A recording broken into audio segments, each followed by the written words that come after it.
We back. This guy's back from trying to go find Bert.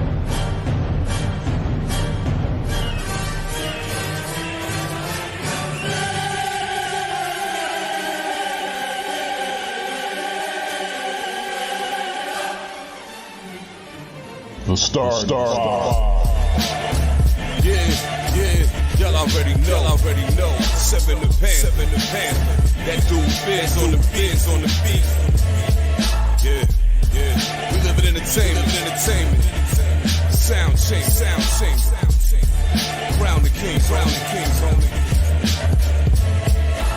This is where it get ill. About to have the tip off live as a tip drill. From the court to the diamond, to the track, to the big skin, flying around the field, starting five forever, keeping it real. If it matters in the world of sports, jeans and long sleeves, they taking no shorts.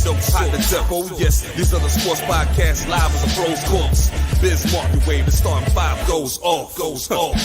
No matter who you cheer for, emotions out the window, they analyzing with clear thoughts. They take it way deeper than the force ever. No longer got any use for the four letters. The latest news, score stats and the view from the sideline. Ain't no guideline, it's just the truth. Yeah, no need to dig for a pardon line. It's always in season, the people starting five. We going in on three, run the baseline, start five. We got what you need. If the sports news you see, we don't waste time. We talking cause we live it. We got what you need. We going in on three, run the baseline, start five. We got what you need. And y'all know me, seven sign, I'm the illest cat spit. I got what you need.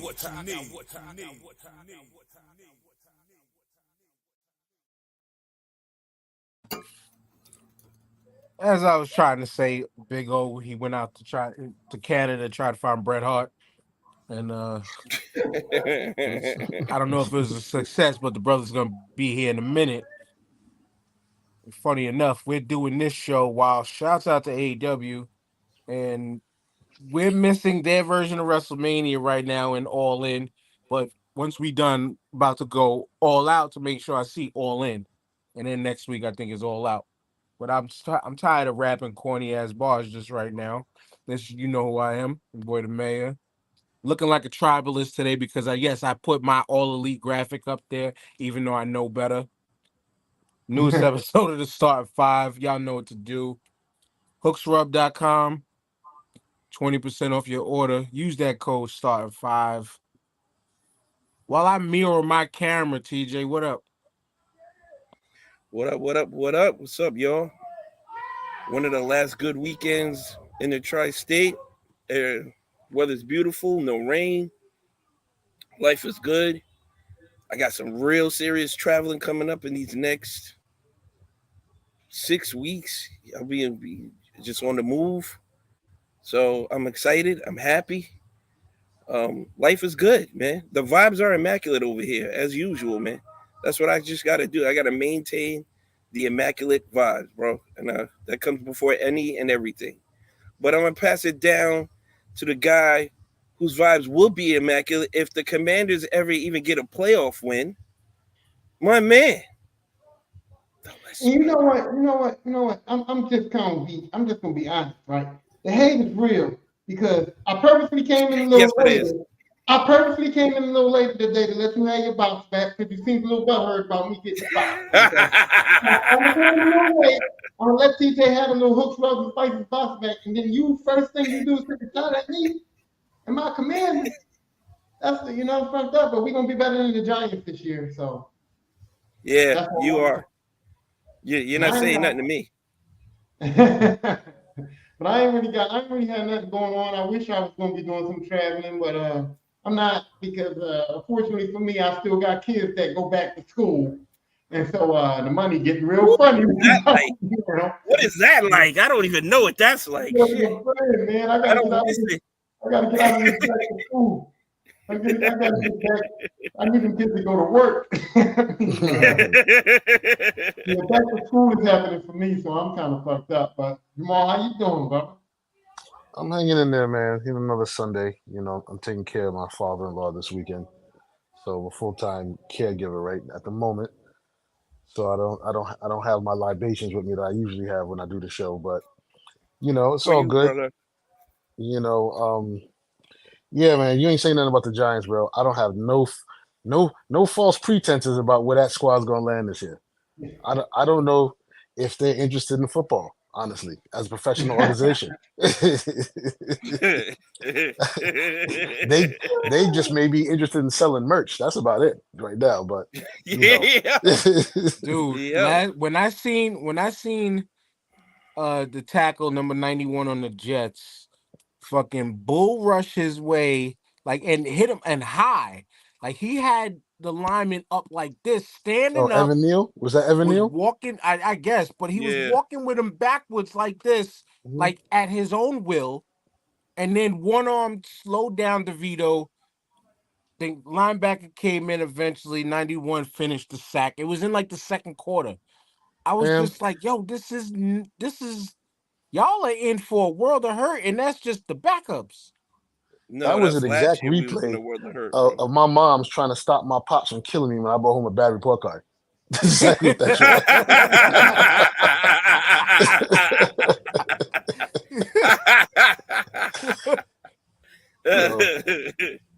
I What was like, that from man, that oh, news man. report with the was it the mayor or whatever, a guy who got arrested? He's like, I kill you, trying to jump over to everybody blocking. Man, bro. Yeah, I don't know what's going on I don't know, but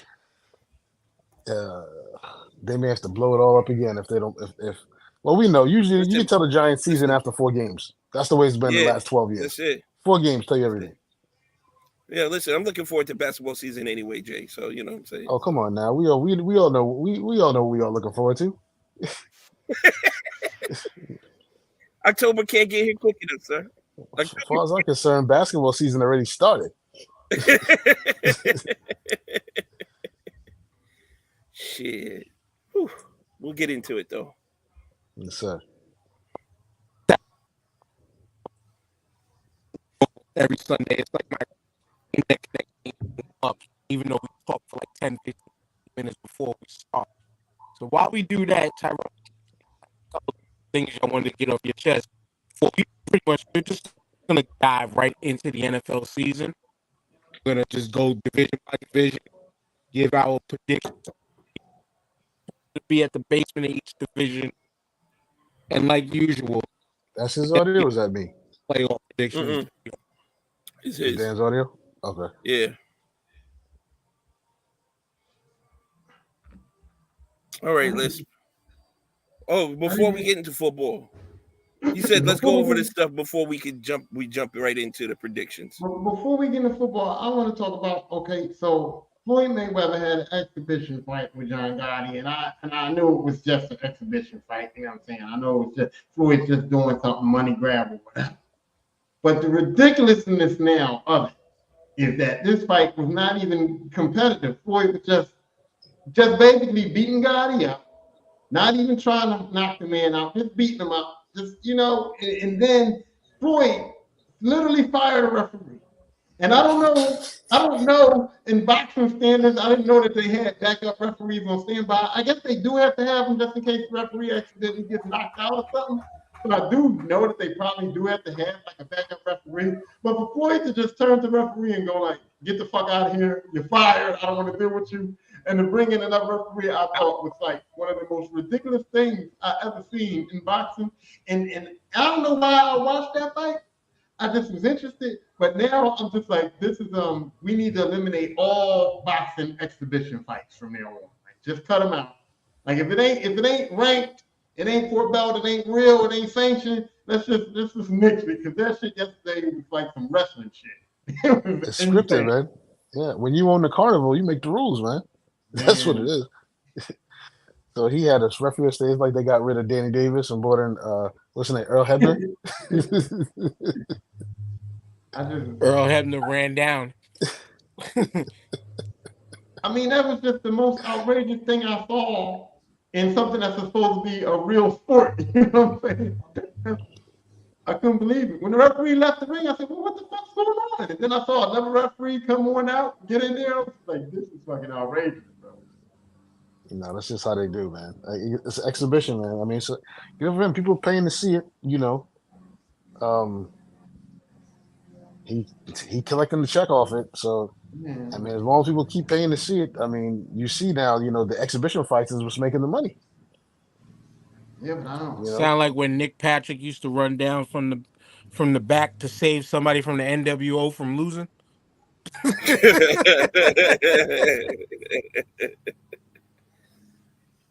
And just to see, like, I guess it's rules in an exhibition fight, but for me, it's like I don't want to see a man in a boxing match just come out there around and just get the shit beat out of him.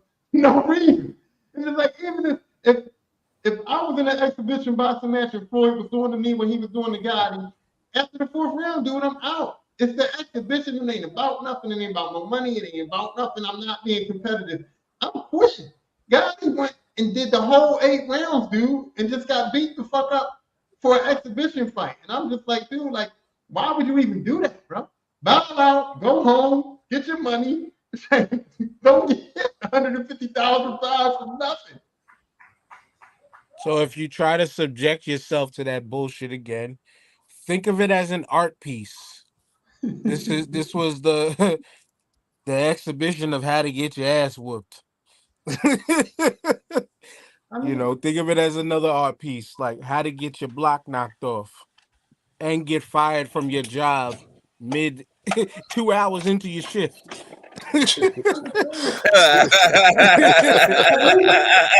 Look at them as art pieces. At least they should be. If you have exhibition boxing matches, at least they should be fun. At least they should be entertaining. I wouldn't even mind if they scripted.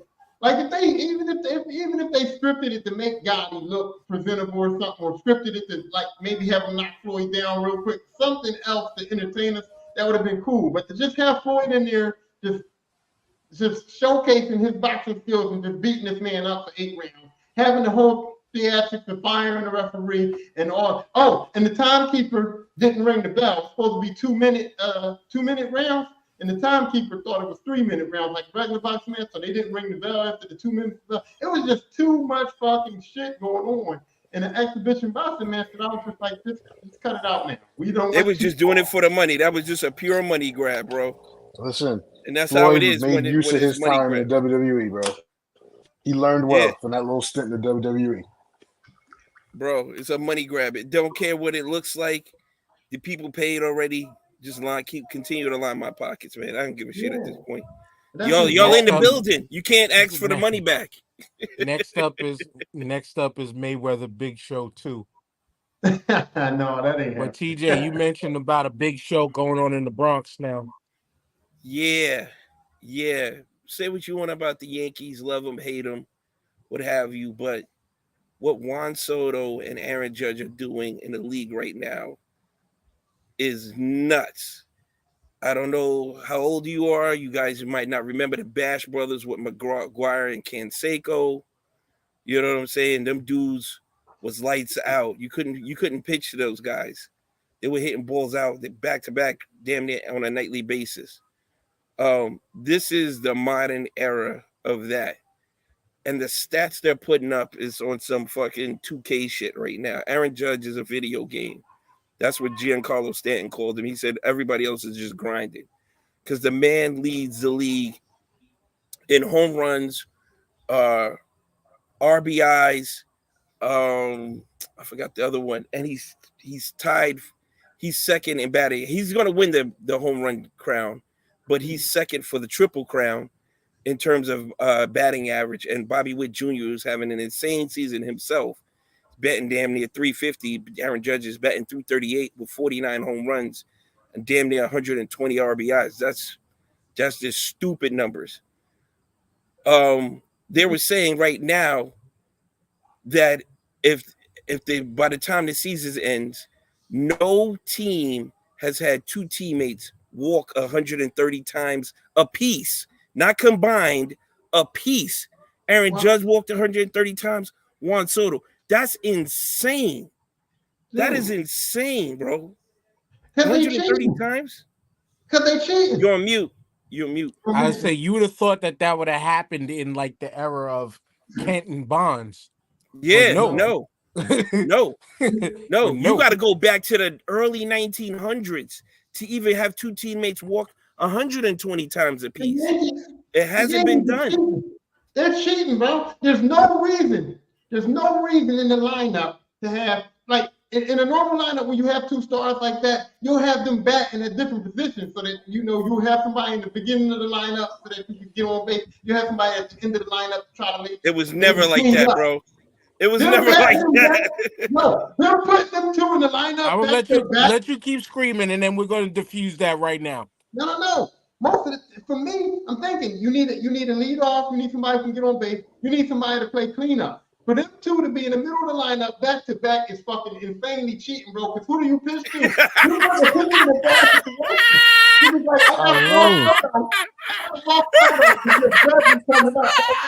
like, the game up, bro. This is if you ever played bases loaded, you know that this is the way it's supposed to be. I'm saying this. If this is cheating, baseball has been cheating ever since day one. The people before we were born played. Yeah. Pause. The meat of the lineup has always been 3, 4, 5. Right. That's Maybe it. If the dude was good, yeah, but 3, 4, 5. Unless you have one of those ridiculous teams where the only flaw in your batting lineup was your pitcher or the person who hit second. Listen, but that's it. The 1993 Yankees had 7 players that hit over 20 home runs. That's fucking bananas, dog. You couldn't pitch to that lineup. 7 dudes with over 20 home runs? What do you do? You don't see nothing like that no more. You don't see teams built like that no more. You know you got Soto and then just what do you do? You walk them both, bro. Make it out. You walk them both. Only 9 innings. I would walk them both. Did you see? It was last week. They walked Juan Soto to pitch to Aaron Judge. Yeah. And what did Aaron Judge do? What did Aaron Judge do? On a 3-0 inside fastball that was ball 4. He put that shit in left center, dogs. 400 feet. It was ball 4. Your man turned on it. Well, I mean, TJ, I felt respected. But TJ, you know, when you're already up in the count 3-0, and your coach trusts you, everything is fair. You do whatever you want. You do whatever you want. You do it. You could have popped out. It has still been all good and shit. You know what I'm saying? Like, hey, you took a shot. Hey, shit happened. You missed it. You should have got around quicker. That's it. Yeah, just don't strike out. That's all. Yeah. The Yankees still don't have enough to win the chip. They ain't winning the World They don't. Series. Their pitching is wild suspect to me. They don't got the pitching. Yeah. Yeah. It's been the problem with the Yankees the last 10 years, man, or more. Yeah, exactly. You don't got a dominant rotation. We don't have a closer. A middle. The strongest part of our rotations are a middle rotation, like 6 between the 5th and an 8th inning. We're solid, but we got to get there. You know what I'm saying? If you're giving up 4 runs in the first 3 innings, your middle relief don't mean shit. It's just a Band-Aid on the wound. You know what I'm saying? Unless we're coming back. And I do not trust Clay Holmes to save my life. He's got 10 blown saves already. And this is not the guy we signed up for. Listen, we'll never get another Mariano Rivera.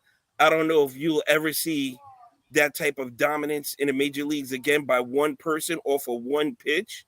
You know what I'm saying? To get people out. To the point where when he walked to the mound, the game was over. You could have bases loaded, 2 outs, new batter up. The game was over. Yeah, once in a rare few, he got defeated. Yeah, I knew what that dude. And the worst part about him was you knew what he was throwing. Everybody knew what he was going to throw, and he still couldn't hit it. The part that killed me about Mariano Rivera is Metallica allowing him to use their music, and we all know what they did to the internet. Thanks, we got to pay for music now. No more Napster. I was just saw jokes, but still. But yeah, man, freaking. And that's the reason why he was unanimously voted into the Hall of Fame. The only player to be unanimously, I don't even know why I can't say that, voted Jeter was close into the Hall of Fame. Jeter missed it by 1. That's bullshit. Griffey and Jeter was both like that. That's all just hate. That's all somebody That was just hating. hate, That's though. all, yeah, that's just hate. Yeah. Oh yeah, hate and bullshit tradition. Mhm. Bullshit tradition. They used to always say, "Oh, there has to be one reporter that's But gotta not do it." that's why they make it unanimous. Because if they didn't, you would have to. If they didn't, you would have to sit that guy down and say, "What made you not vote for Jeter?" And he wouldn't have. Mariano. If Mariano didn't get in unanimously, then nobody was ever getting in unanimously because the man was flawless on and off the field. No problems, no marital issues. He's charitable, man of God, all this other stuff. He was untouchable. Literally on and off the field, he was untouchable. That one guy that didn't vote for Jeter would have to sit down and answer that question every day for the rest of his life. Same thing for Griffey. Yeah, that's what I'm saying. And I was a Griffey hater just because I was a Yankee fan. But Ken Griffey Jr., he's another one who deserved all. Actually, his career going down with a lot of injury, kind of. I could see why. But personality-wise, honestly, if he was able to finish out his career, none of his records would probably get touched. Griffey? I don't think. Yeah, Griffey Jr. Nah, I doubt that. Nah, man. He wasn't. The man was Barry special. Bonds was still there running neck and neck with him. He wasn't better than Barry. I don't know. That's a good debate. Pre-steroid Barry Bonds should be allowed to be in the Hall of Fame. Pre-steroids Barry Bonds was phenomenal.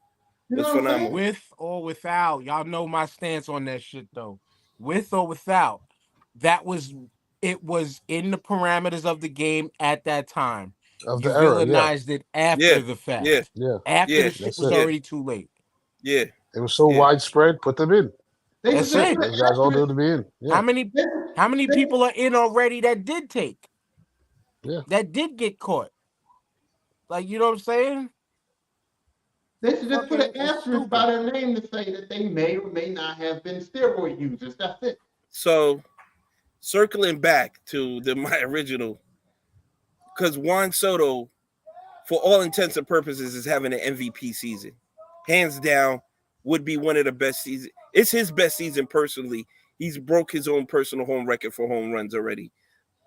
Plus, I think Judge is a part of him getting pitches to see because you got to pick your poison. Pitch to him or pitch to Judge. So he's having a remarkable season. But the season that Judge is having is so categorically astronomical. He's not even being mentioned.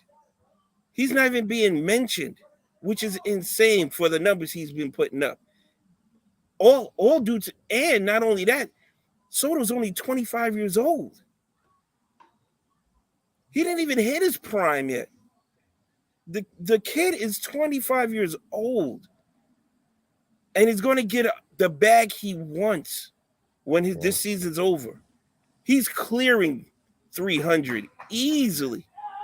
He's clearing 300. That's what he does for your franchise with him in the order. And he's not a bad defensive player either. The man can play right field, left field very solidly. He's got a decent arm.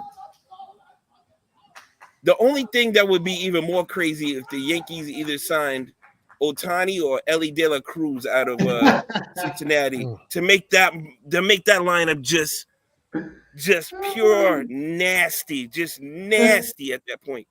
But even the guy they brought over from Miami, Jazz Chisholm, has been phenomenal since he's gotten there. If the Yankees sign Ohtani, I'm not watching baseball. If the Yankees sign Ohtani, I'm not watching baseball, bro. Like, no, I don't know it. He's not getting traded. Ain't letting that go. No. Nah, he didn't never come into the Yankees. That'd be. What was you saying, Jamal? That would be cheating, Lisper. That would be cheating. Imagine if Giancarlo Stanton actually panned out the way they thought. Bro, Soto and what Soto's doing is what they thought Giancarlo would be. Yeah. Right now. So that's what they envisioned. But your man can't stay healthy to save his life. So I don't understand. But I mean, if he gets on a hot streak towards the end of the season here, that's like a death lineup. Like, who you pitching to? You got to really, like, Gleyber Torres has found his niche as a leadoff. Then you got Soto. Then you got Judge, and then the catcher who's a rookie, Austin Wells. he's getting pitches to hit now because of the guys in front of him. It's just Yankees pitching. I mean, World Series or bust, yeah. I would love it to cap off Aaron Judge's remarkable season that he's having. I would love for him to win a chip because he's definitely deserving of it. He's put his heart and soul into the team. He's going to be Yankee for life. But I don't know about the World Series. They'll definitely make the playoffs.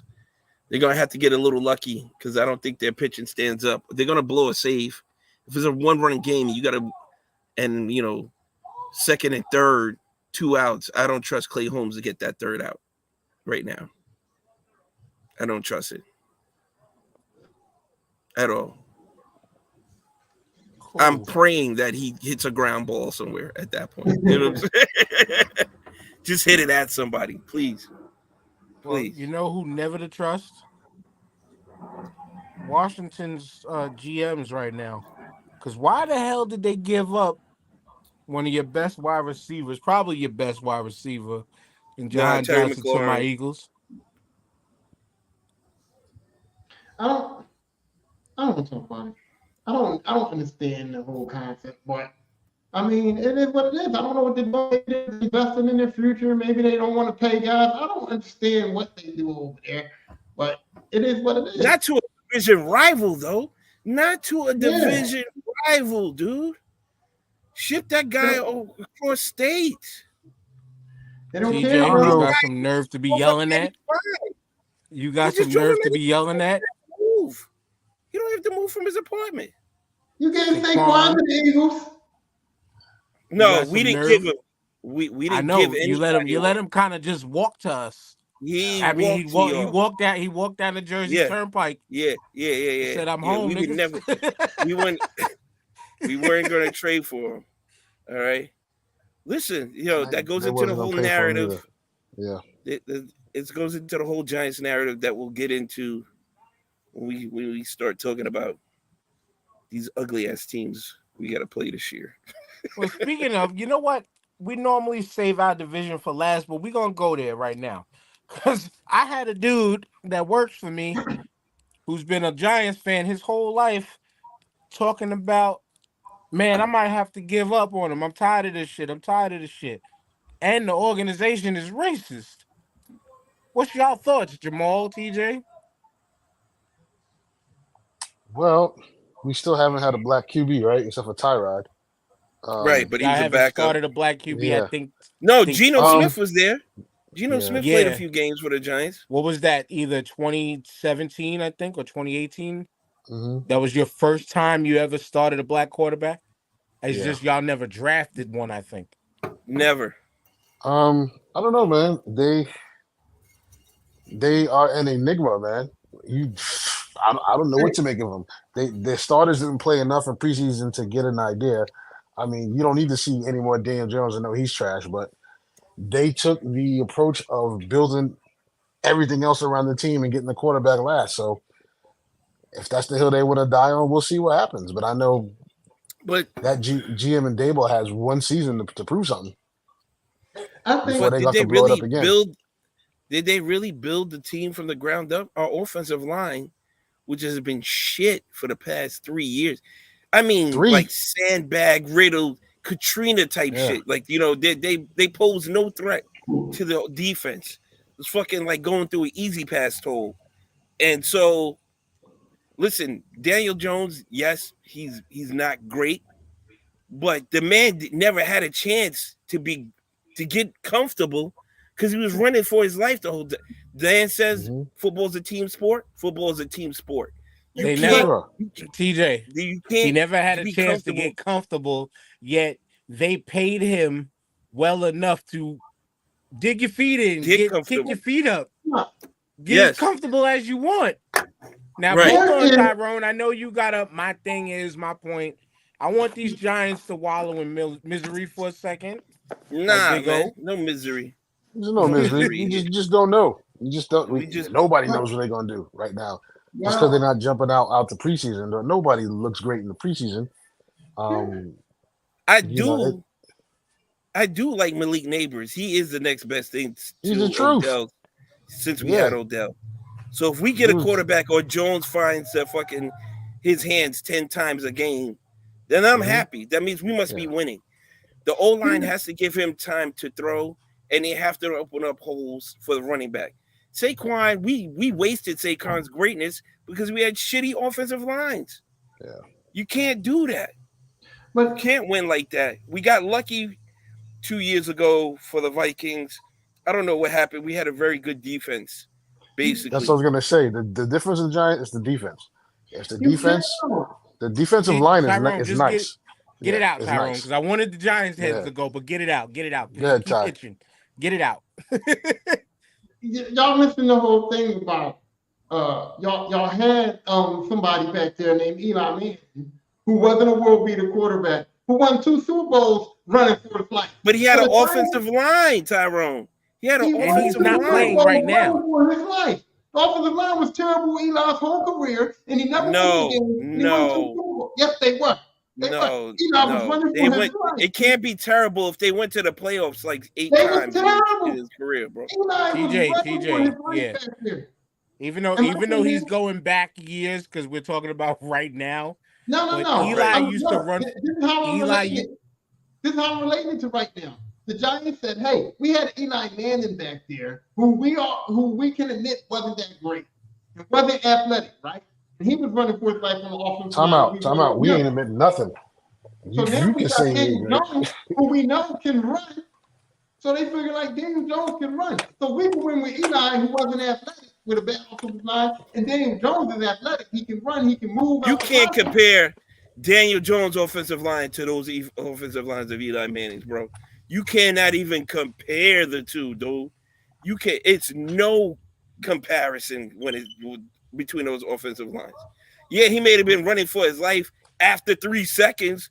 This dude is getting met in the backfield by the defense after he says hike. They're shaking hands with him. Bro, it's not even close. It's not even close. Fellas, was good. Big O, did you? They let you back in the trenches, dog. I'm happy, man. I asked, did you on your mission, did you find Bret Hart and did you find Stu Hart's dungeon up while you was up there? No, I did not, man. Yo, beautiful country, by the way, man. Beautiful country. I suggest we all go down there, man. Well, go up there and enjoy it, man. Enjoy the beautiful air, the water. All that, man. You was a fresh air fun kid up there. I was. That's terrible. I was terrible. Felt like a little hood kid from the Bronx again, man. Yeah, man. That was fun though. Peaceful, relaxing, man. Children's Aid Society ass trip. Terrible, man. Hey, that camp, my mom's that, working I ain't for gonna Children's lie, Society that too. camp That's what held makes my it so kids bad. down one summer. You did a 4-H trip? With the clover. The clover. I wanted to be down with them so bad when I was little, bro. Whatever happened to all those programs, man? They done, huh? Oh, they got cut by I see conservative my governments. neighbor, he don't live here no more. And rest in peace to their dad. But he was I think the Scouts are actually still alive. Like I ran into old pictures of mine back, me and my boy O'Sullivan used to go to Cub Scouts back in the day, then Boy Scouts and shit. No, we was never touched by our Scoutmasters. None of that. But yeah, you don't hear about nothing like that no more. We'll get back to the NFL. I went camping with the Boy Scouts. I mean, other than like I said, Children's Aid Society camp, that's a hard camp to get into because it's free. And you got to put your name on that list at like January. Yeah. Damn. Yeah. I didn't know that. Yeah, my kids went, I think, for one summer. Yeah, it was one summer because that summer my daughter turned 14, and that's where we was like, all right, she could stay home with them. You know what I'm saying? So we didn't have to, my wife works in Manhattan, and the camp was all the way on fucking 106th Street, 103rd Street, 103rd. But luckily, I was working in Manhattan and all that, so made it work out. But that was like the last time I heard of like. You don't hear about none of these. When was the last time you heard about a fresh air fund? Yo. Yeah, nah. You talking years, man. Yeah. Years. Yeah. You talking like early 2000s, latest. That's the last time I heard something like that, man. Late 90s, early 2000s. I think after that, it just died. Like they didn't have funding. I think all those programs that you say, what are they cutting for?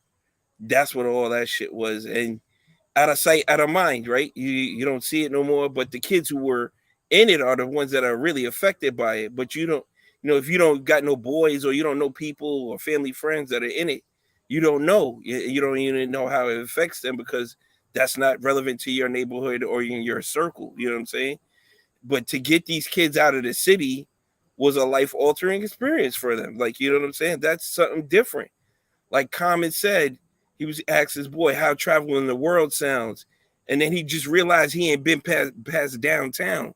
Like, that's how it is. Like, some people, the furthest they've traveled is Brooklyn and Manhattan to Brooklyn. You know what I'm saying? Queens. It's crazy. People are like, yo, you ever been to Atlantic City? He's like, nah, I don't want to go out of state. You're like, what are you talking about? It's Atlantic City. You know what I'm saying? Just like, you're not missing nothing, dogs. But at least get out of your environment and see how other people live, man. Like, you can't experience life within a 4 square mile radius or anything like that. You need to be around different cultures. You realize you have more in common with the people from other cultures than they have the same problems we have. How they deal with them is differently. That was Minnesota. That was my last Minnesota trip. Like actually meeting people, randomly talking to other people and shit like that, and super like see what like I affects can them. honestly say super nice people. Yeah, not a lot of assholes. You know Right. what I'm saying? And it never left Minnesota. Every place, well, right? They probably never left Minnesota. That's wow. Yeah. You know what I'm saying? I'm saying they might not have never left Minnesota, some of them, but Minnesota, like where I was at, St. Paul, Minneapolis, like you was in the big city. You mentioned it, like that place is a part transplant Twin Cities also, because like I said, heavy influx of Ethiopians and Somalians living up there and shit. Right. My friends, my boy, his wife's cousin was at the wedding. We were talking to her. She was just like, yeah, I'm from here. She was living in Atlanta for a little bit. She was like, I came back home. I was supposed to be home for like 4 months, and then get right out. Because she was the one who mentioned to us. She's like, this state up there is like, it's a state of get your skills, get all your education, get the fuck out, and go use it somewhere else. But she was just like, but 2 years later, I'm still here. Wow. You know? But yeah, we sidetracked from all those, like, you know, society things to talk about. Like, the only thing I remember hearing still every so often is like Job Corps. Like, Job Corps is still a thing. Job Corps is still a thing. Which is where y'all Giants got y'all offensive lines from. That's where the command. That's where the commanders hire everybody. Even though my boy from LSU, he's looking like he's gonna be a solid QB. Tyrone. Jaden Williams. Jaden Daniels. Okay. Daniels is looking good, and I just hate the Commanders because we never had a franchise quarterback. Like never. Like the closest we had to a franchise quarterback was probably Kirk Cousins. And no, that's throughout the guy who ran his life. head into the fucking he ran his head into the stadium and messed up his neck. Gus Frerotte? Yeah. Wait, so hold on. Jay Schrader was not a franchise quarterback? No, how many? Mark Rippon was never a franchise quarterback? He could have been, but he didn't last long. Doug Williams won the Super Bowl that year that Schrader got hurt. You know what I'm saying? We had Joe Theismann, but we know what happened to him. We had franchise quarterbacks that could have been, but they never panned out. Schrader got hurt. Theismann got his leg broke. Doug Williams was a bum. Mark Rippon won a couple Super Bowls. Mark Rippon only had 4 seasons, though, where he was, like, formidable, right? We got Brunel at the end of his career. We got McNabb at the end of his career. We had guys that had franchise I potential. forgot McNabb Mark went there. Rippon just caught lightning in a bottle. Yeah, we had guys that had Twice. franchise potential, but we never had a franchise quarterback. Like I said, Kirk Cousins was the closest thing we had to a franchise quarterback. And No, he Kirk Cousins was your franchise quarterback. Alex, what's his face? Before he Alex messed up Alex his knee. Smith. Before he messed up his knee, he was a good quarterback, dog. He was Don't a good sleep on quarterback, he was- but I mean, He wasn't trash.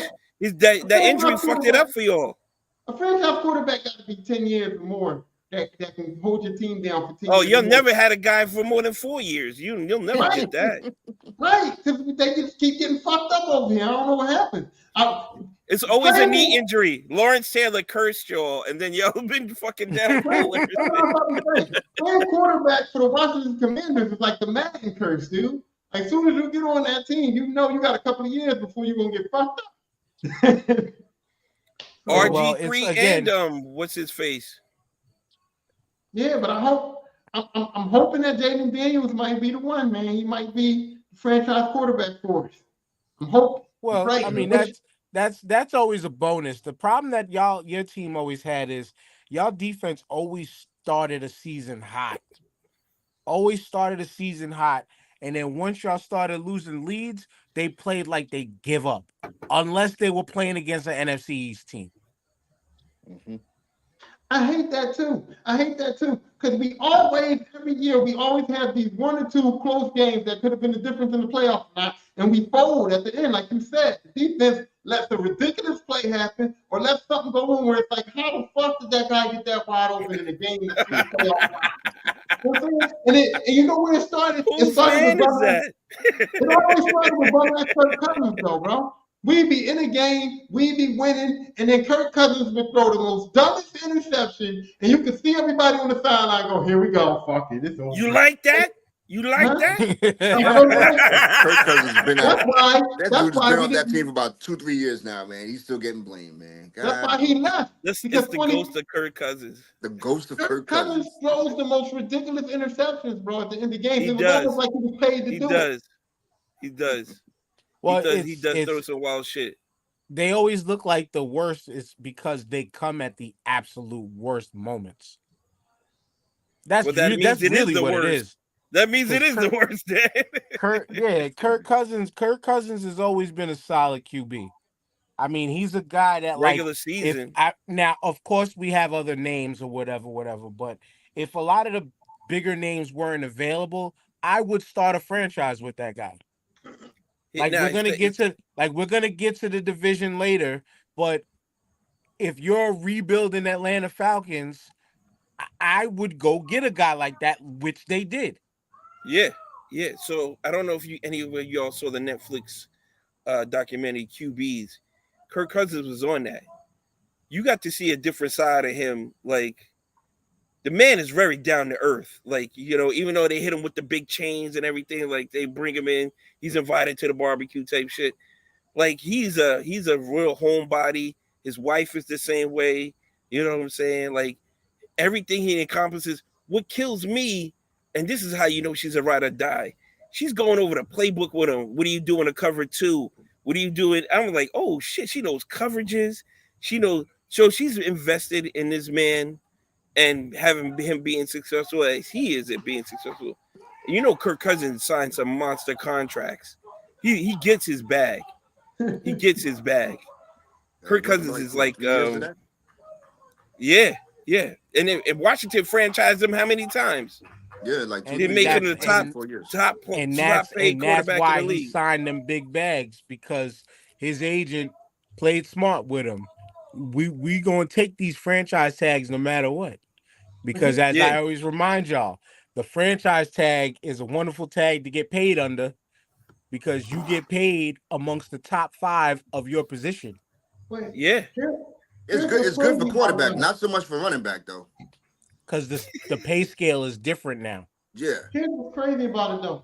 We gave up Kirk Cousins because we didn't want to franchise him for $27 million, right? What did we pay Taylor Heineke? Like fucking $4 million? And he got us to the same place that Kirk Cousins got us to. So it was like, you know what I mean? Like, This is why you can never just talk about quarterbacks and it's a team game. Like Dallas, for instance, they have a guy who I could say Dak Prescott should be considered as a top 5. But the rest of that team and the position that Dallas is in right now, what are they gonna do with CeeDee Lamb? Well, CeeDee Lamb is a top 5 wide receiver for sure. Top 3 probably. Possibly. But he doesn't have the dropsies. And they got Zeke back, which this ain't gonna be the same Zeke in no way, shape, or form. But these Dallas Cowboys are like, what are we seeing out of them? And then we're gonna make our full division prediction. How everything's gonna line up. Dallas is gonna come down to their defense. I mean, they've got the best defensive edge in the game. You know what I'm saying? But besides that, what's their secondary like? Better than Myles Garrett? Are we seeing them really stop in the room? Myles Garrett? How old is Myles Garrett now, man? He's still in the league? He's still in Cleveland. Yeah, Myles Garrett, he's long in tooth. Not really. No, Philly's winning the division, bro. No way, and they should win it easily. Philly need to win it by a landslide. Dude, it shouldn't even be close. Dallas, what does Dallas need to win the division? 12 wins? Dallas can get 12 wins, dude. They gotta get Saquon Barkley changes the whole dynamic of Philly's team. Saquon Barkley changes the whole dynamics of that Phillies team. They don't have to worry about their wide receivers no more. Now they got Saquon running up the middle, flats, screens, lining up in four receiver sets. TJ. Because of that, you have to now worry about our wide receivers. No, I'm saying you got before AJ that, Brown. all you had to do with your running game wasn't really all that. You know what I'm saying? Right. What I'm saying is you had to watch AJ Brown. I'm gonna check back in. I gotta dip out for a minute. I'm gonna check right back in though. Okay. All right. You guys had stunning talent on the outside, but behind the tackles, like, you know what I'm saying? We had a running back by committee situation. Where we ran with whoever the hot hand was. Right. They can stack 8 in the box against you and take their chances on the outside. They can't do that now. They cannot do that now. Saquon changes the whole dynamic of that offense. It turns them into the San Francisco 49ers of the East. Easily.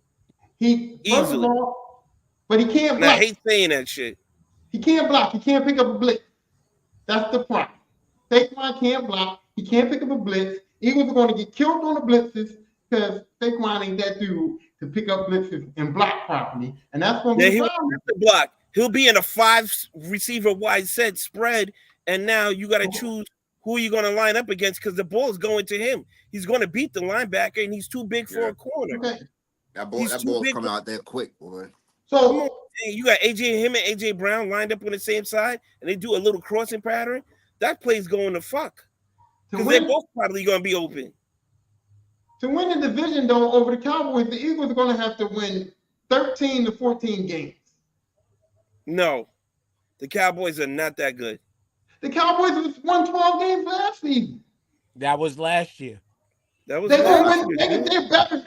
Cowboys are going to win. Their number one running back don't even play for them no more. Tony Pollard is not there. Dude.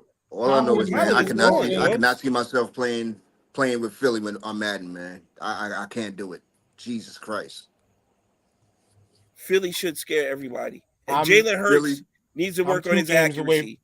I'm 2 games away from the Super Bowl in Madden right now with my Eagles. So the only problem in Madden is if you don't turn the injuries off, every other game Saquon Barkley was out. So in real life, that's the only thing that I'm worried about. Yet I'm not worried about because we still got some solid people in the background.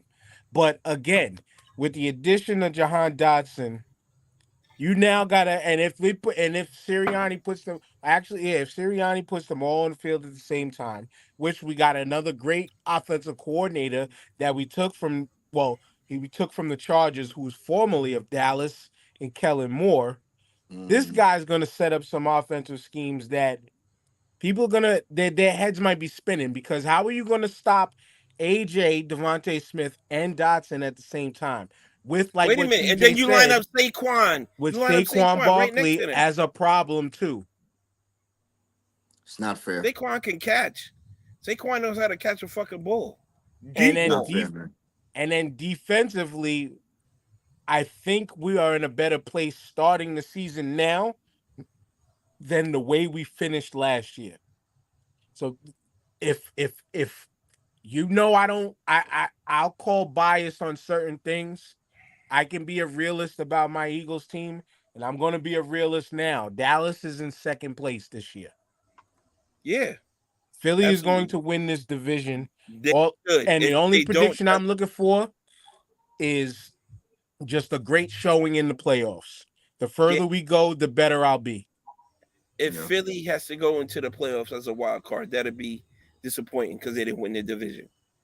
It could be disappointing, but then it could still lead a problem to everybody else, depending on what our health looks like. Right. I mean, you never start the season with the roster you finish it with. So yeah, I see Philly winning 11, 12 games. I don't see Dallas doing that. No. If Dallas can get 10 games, I'd be surprised. I mean, They'll get it's 10 not games. They'll get 10, 11 games. They're not winning 12 to 13. No. I see Dallas and Philly both winning 12 games. Dallas gets the tiebreaker and wins the division. That's what I see. I don't see how Dallas can't win 12 games. I don't know what y'all looking at to say the Cowboys is this team that can't win 12 games. Who's the NFC East play this year? Who was the NFC East? We played in North division? AFC North. AFC North. Who's that? Pittsburgh, Bengals, Ravens, and Browns. Ravens. Oh my God. Yo, those are hard teams, man. Dallas might go 2-2 against those teams. Maybe 3-1. You know what I'm saying? Or 2-3, or 1-4. Right. And for me, the only one of those teams that I could see potentially giving us fits would be Baltimore. They got Derrick Henry. I'm not even worried about Derrick Henry anymore. I'm not even worried about Derrick Henry anymore. What do you mean anymore? The man is still rushing over for 1,000 yards. And TJ, when he was a Titan and he was the lone threat and was completely unstoppable, that's when you worried about him. Their offense is a little bit more opened up, and in Baltimore, and Lamar Jackson is still the number one threat. Right. But Lamar now you Jackson got him running pitch sweeps or quarterback options with Derrick Henry running downhill, bro. You don't want that. My Eagles team was usually always kind of good on a lot of those read option type defensive plays. That's why I think we'll be fine. You forget? Are you forgetting that my man Joe Burrow? On a lot of them. I think. Why am I forgetting dude's name? Mark Andrews, the tight end. No, the defensive end on Dallas. Why am I? Michael Parsons. Yes, Michael Parsons. Michael Parsons. Yeah. Once Michael Parsons gets swallowed up in a blocking situation on the defense, he's a non-factor. Yeah, he's a non-factor once he gets really wrapped up in there, because he doesn't know how to go fight through traffic. Right. You know, Cincinnati. Like, I'm not. You know, Cincinnati's gonna be good. They're gonna be really good. Let's see how Joe Burrow looks. You know, post another injury and all that, but and then Cleveland is, to me, the quiet sleeper. And then what is Justin Fields going to do in Pittsburgh? Like, I think those two teams in that division, which we'll go. I guess we'll go there. I wanted to go AFC East to keep it East, but we're already talking about them. I think Pittsburgh.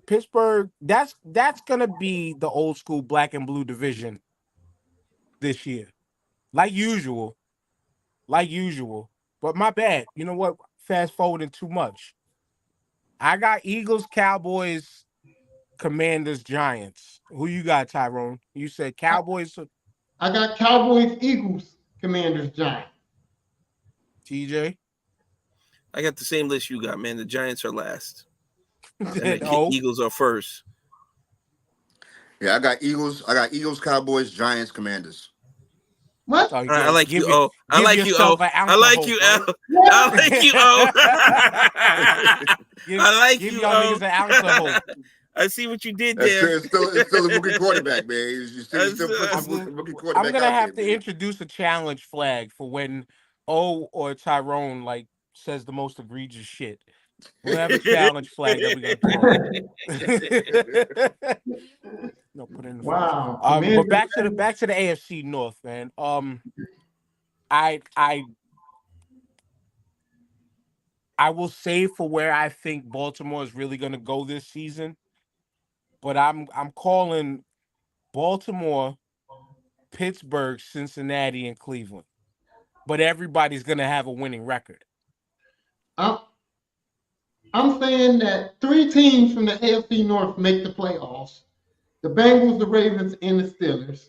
And I'm saying the Bengals win the division, the Ravens are the second, and the Steelers weekend. Because the Steelers won 10 games with Pickett. So I'm thinking that whether it's Russell Wilson or whether it's Justin Fields, the coaching is so good there that they can win 10 games. And I really believe that 10 games this season gets them in the playoffs.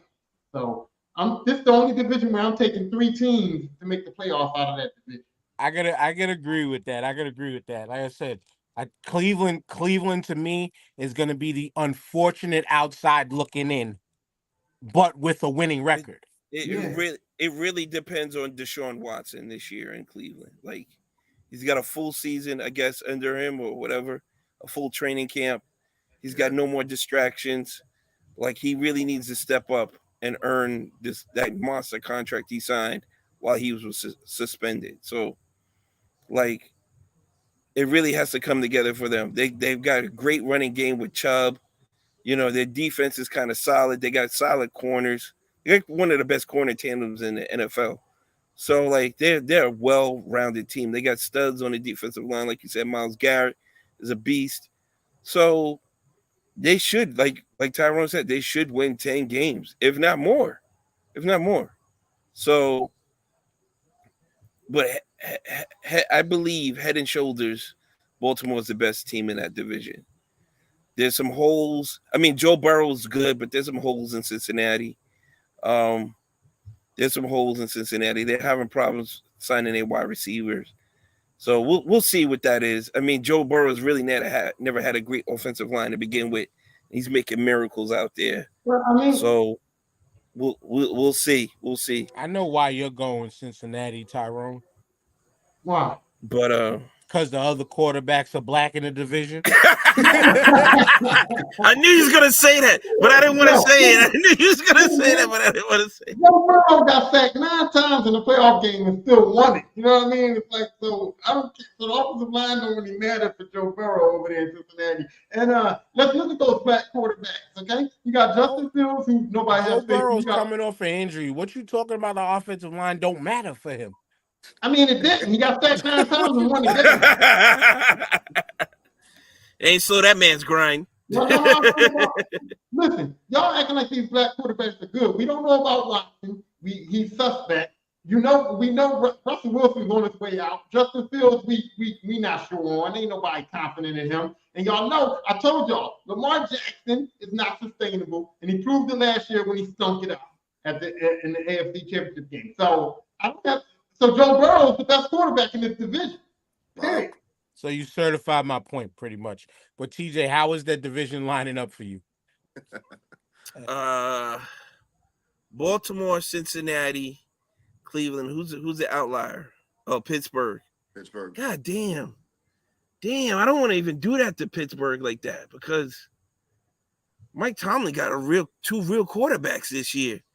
And that dude Pickens is a beast at wide receiver. And they always have a decent run game. You could put Lisper back there. He gonna get some holes to run through.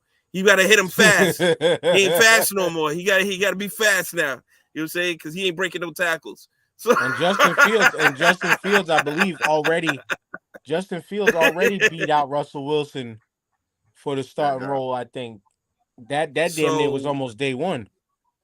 So it's gonna be interesting. Tomlin said he has plays in the playbook for both those dudes, so you might get both of them in a game several times.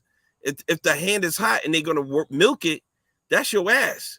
And then if it goes cold, you bring it back in another stud who already knows the offense. Like you can run that same play with him and have an entirely different outcome of what that is going to be about. So that's going to be crazy. That's going to be crazy. I hate to do it to Pittsburgh. Ooh. Oh. Yeah, I'm going Baltimore. I'm going Baltimore first, Cincinnati, Pittsburgh, then Cleveland. Ooh, got Cleveland in the 4th spot. Yeah, that's why I had him. That's why I had him. But like I said, this is gonna be like, again, that division is gonna be all winning records though. That's a tough division, man. Yeah. Like you said, it's the NFC East of the 90s right there. That's what that is. That's what that is right there. Beating the shit out of each other during conference games and shit. You know what I'm saying? Like that's gonna be something. That's gonna be something to watch. That'll be must-watch TV because all those teams are good. All those teams are very good. I watched that game. And we'll keep it in the AFC, bring it to where not all the teams are very good anymore. And then finally the AFC East. We got a new look Patriots by way of just new look personnel wise. Gerard Mayo, head coach. We got the Jets where Aaron Rodgers has been back and been looking okay. The defense has been looking really good during the preseason. We got the Dolphins, who we already know star-studded lineup, but it's the Dolphins. That's one of them you never know what you're gonna get. And then who else do we have? I forgot. I said Jets, Patriots, Dolphins, Buffalo, and Buffalo. Buffalo is new look also across the board. They got shouts out to Frank Gore Jr. Crazy, another sports time where we've gotten to see the father and the son play. That's crazy. Yeah. You know what I'm saying? I feel like this dude just stopped playing, man. You know what I'm saying? But he literally did like 3 years ago. Right. right. But I got to get out of here before my son gets here. Right. But where do you see this division lining up? Man, it's a toss up, man. I mean, this has been Buffalo's division, man, for the past couple of years. You know, Jets bringing in this guy again. You know, for running it back. I still got to go with Buffalo, man. Buffalo number 1. Jets Miami. That's a toss up. But I'm gonna go with my hometown team, man. Jets number 2, then Miami, then New England. Tyrone.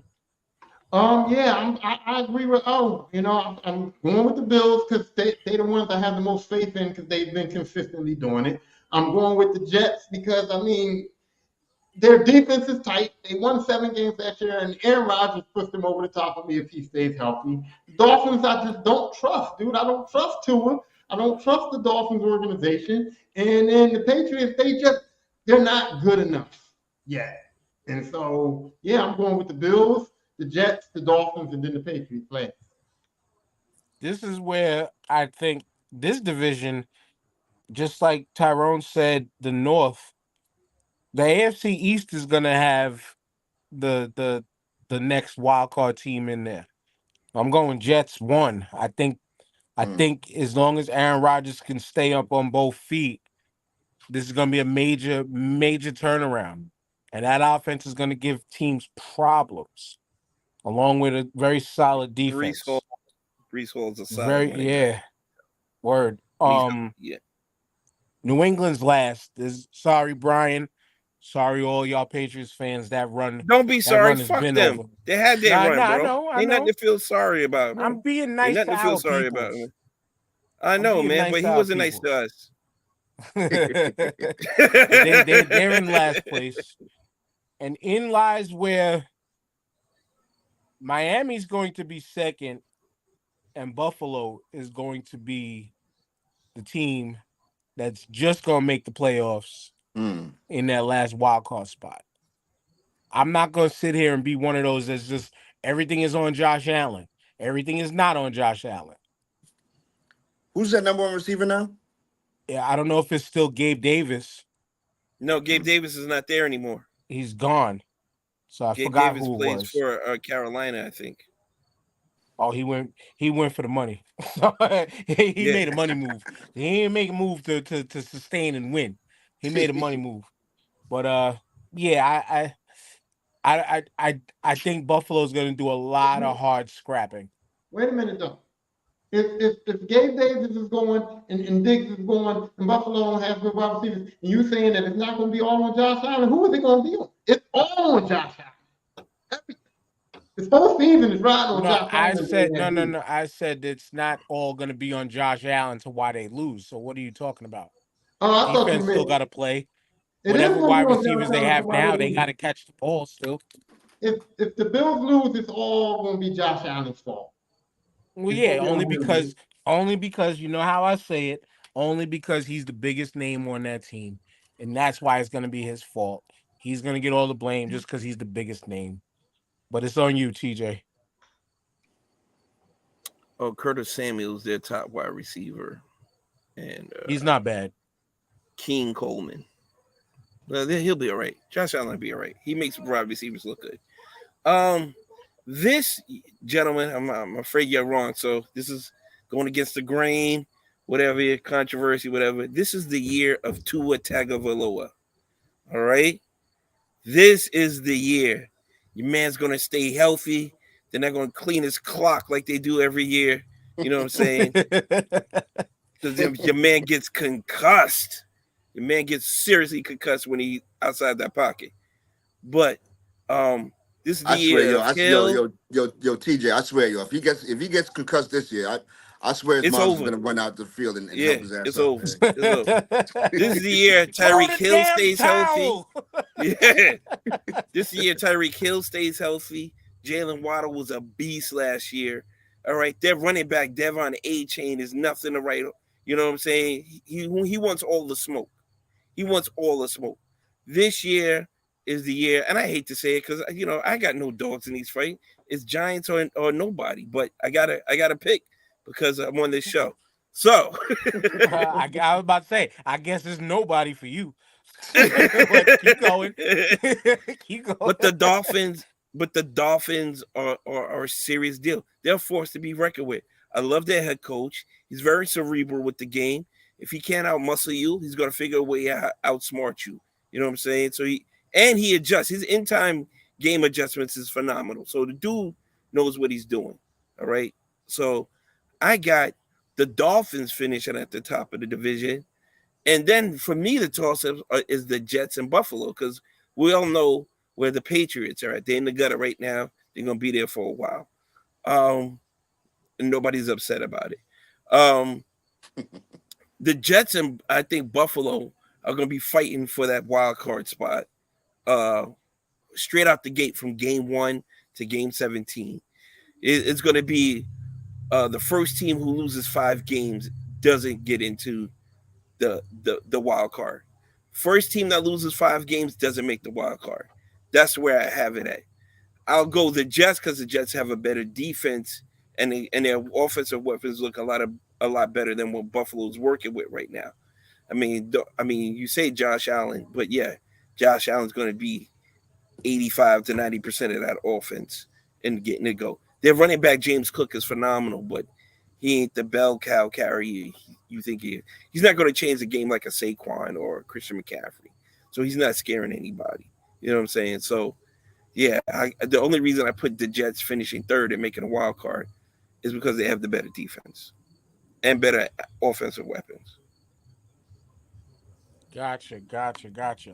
Back to the NFC. Tyrone, you picked the division this time. Let's talk about the NFC West.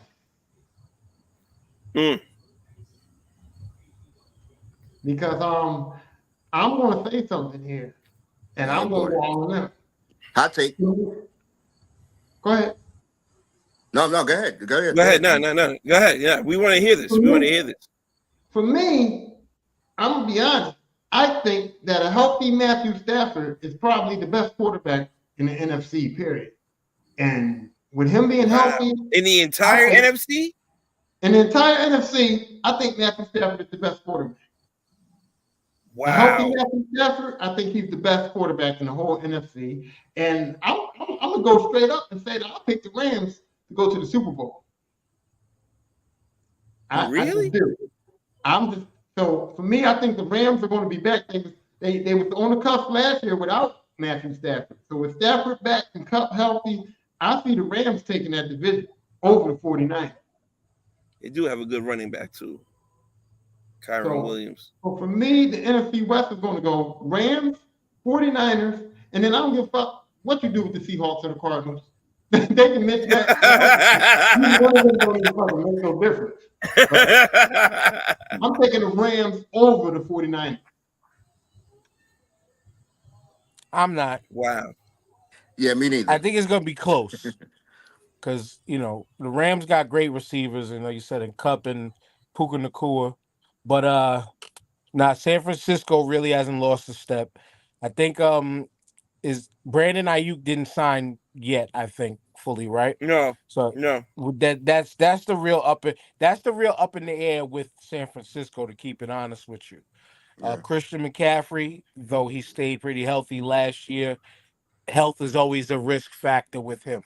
Defensively, they have the best defense in that division, one of the Yep. top 5 to 3 in the whole league.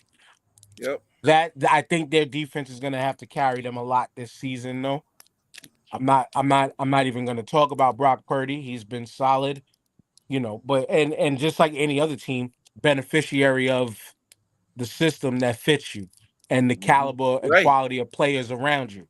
But that's Right. not. I don't use that like a knock, like the rest of the talking heads in the sports world do. That's what's supposed to happen. If you have a great team and you're a professional athlete, this is what's supposed to Right. happen. I will give the Rams second in the division because they're going to have a great offense. Defensively, I'm not sure what they're going to do and who's going to be that body that replaces the great Aaron Donald. Because that man is what struck fear in everybody, and everybody else was able to play well off of it. Tackle. Everybody else was able to play well off of that, which that's the scary thing. If you got a stopper like him in the middle of the if you have a person in the middle of the line that can be as disruptive and destructive as an Aaron Donald, that means you have fits across the whole line. Right. Because you always have to stop the direct path first. Right. You can't run no counter gaps. You can't run no off, and you can't even run to his side. You know what I'm saying? Aaron Donald had been held down a couple times, but he gone. He ain't there no more. And the 49ers defense really didn't lose any steps this offseason.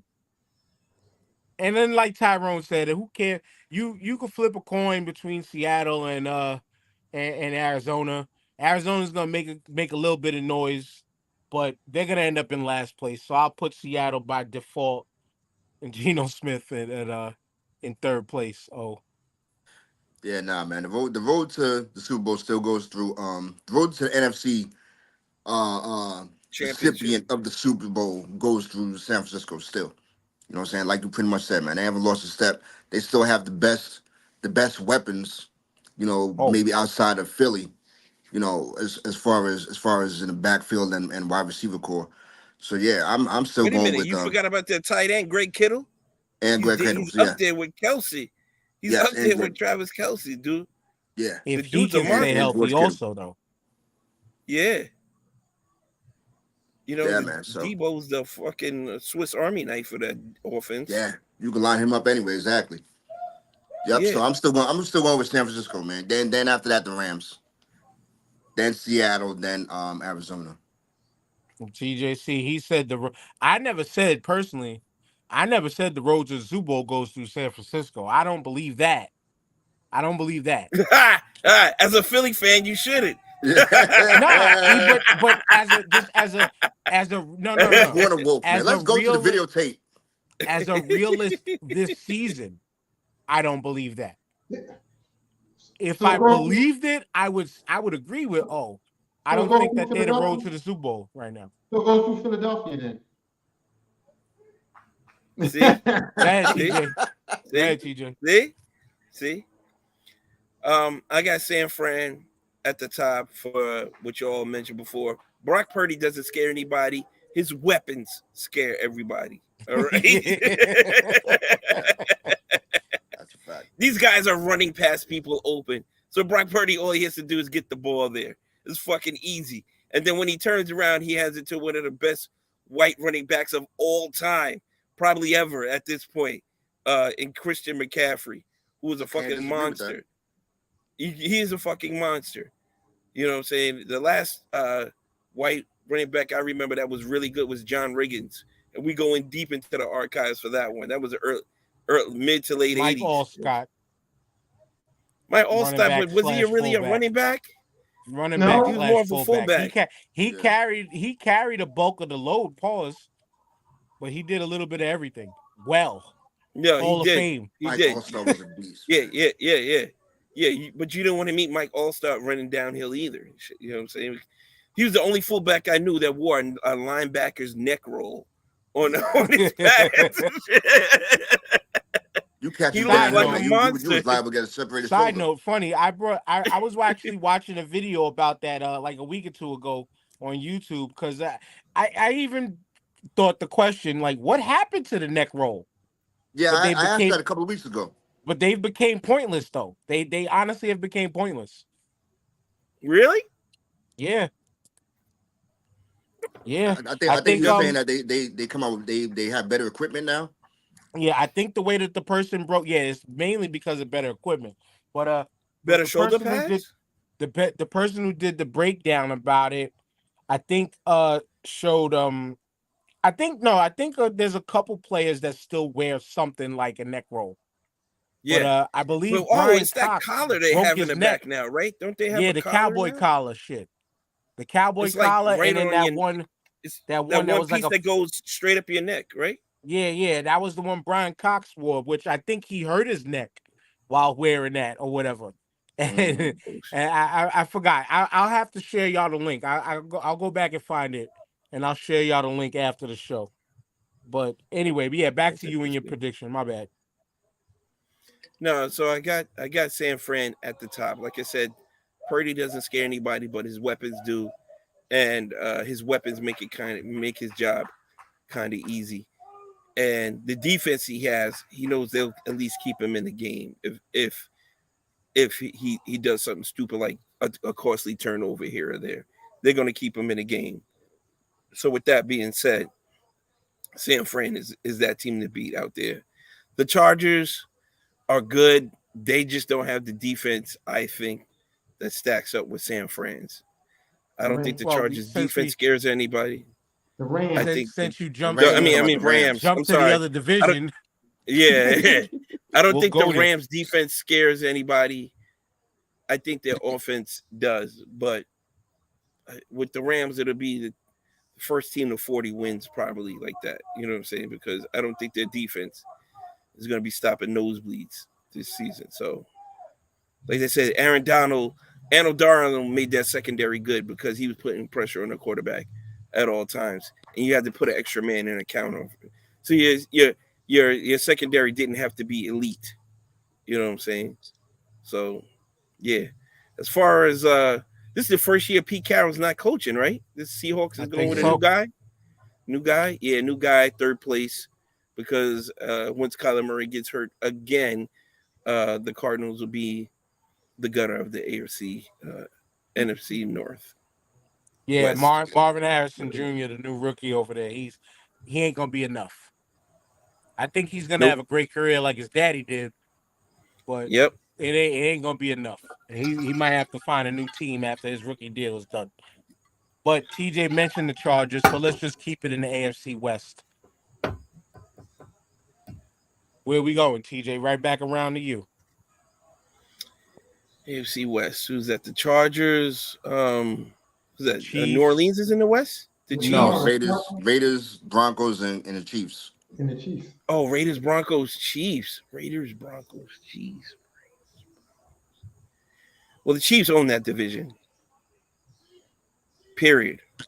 Everybody's fighting for second place. Everybody's fighting for second place. Well, not I'm going to everybody. put the Raiders there because I like how the players are bought into Antonio Pierce. He's a player's coach. It's his favorite team when he was growing up, living out there in Cali. And you got this guy who was a hell of a good linebacker, won himself a Super Bowl with the Giants, all right? And now he's coaching his childhood team. Bro, it don't get no better than that. The man's living his best life. He's living his dream. And he gets to call all the shots. And he's got players that love him. They turned their season around against the Giants last year when they blew us the fuck out in Las Vegas. All right? So they got an awesome wide receiver in Devontae Adams, top 3. You know what I'm saying? Top 3 to top 5 wide receiver. You can't stop him. He just needed a quarterback. He didn't realize how much he needed Aaron Rodgers, and Aaron Rodgers didn't realize how much he needed him. That's the type of shit. That's the connection they had when they were in Green Bay. They were that dynamic. So yeah, they're definitely second. Then we got the Raider, and we got the Broncos, and who?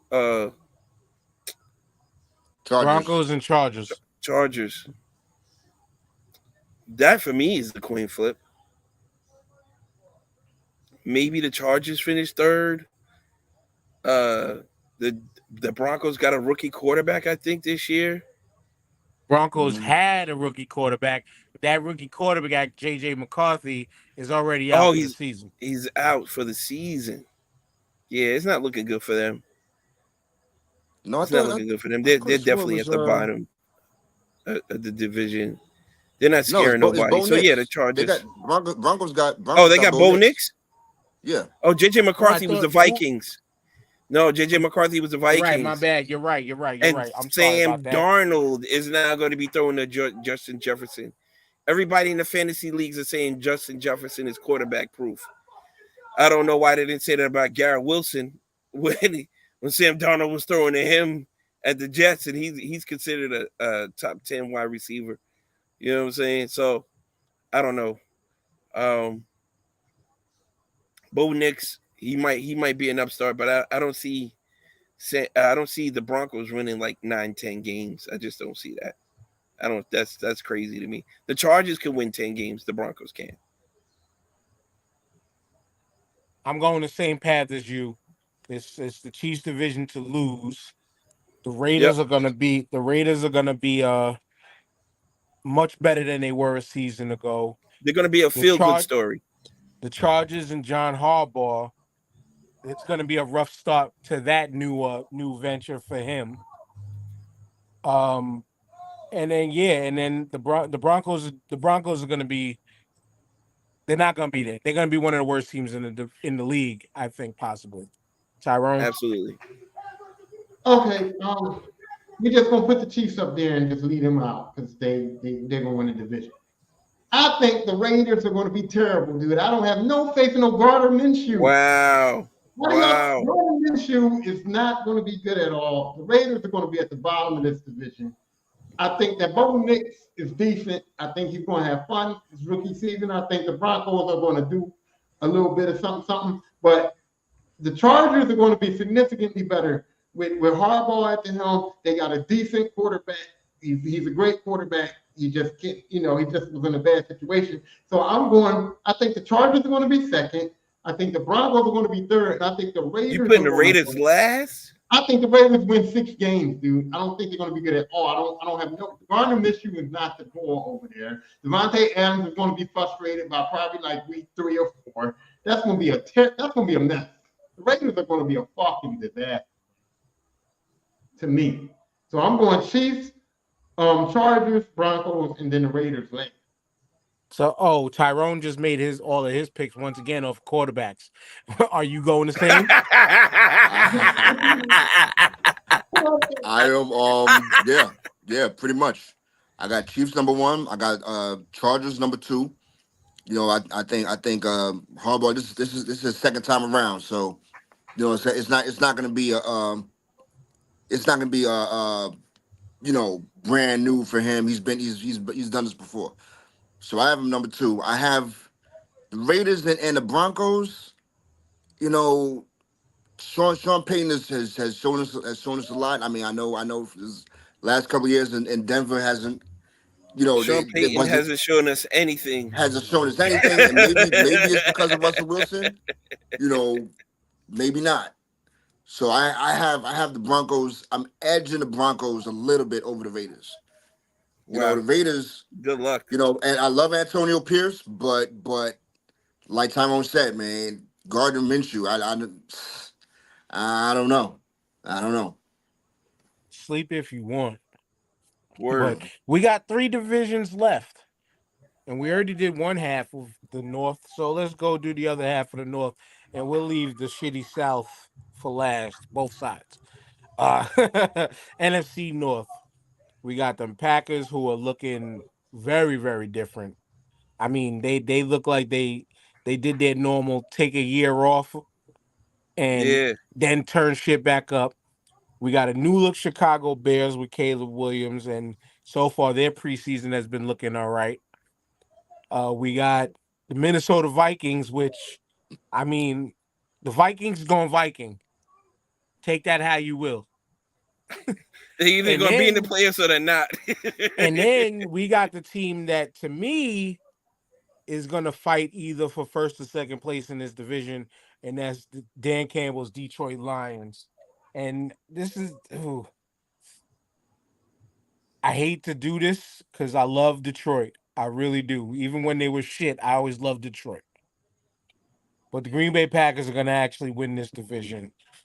Jordan Love and everything they got going on in that team nowadays, it's different. This Green Bay team just feels different across the board.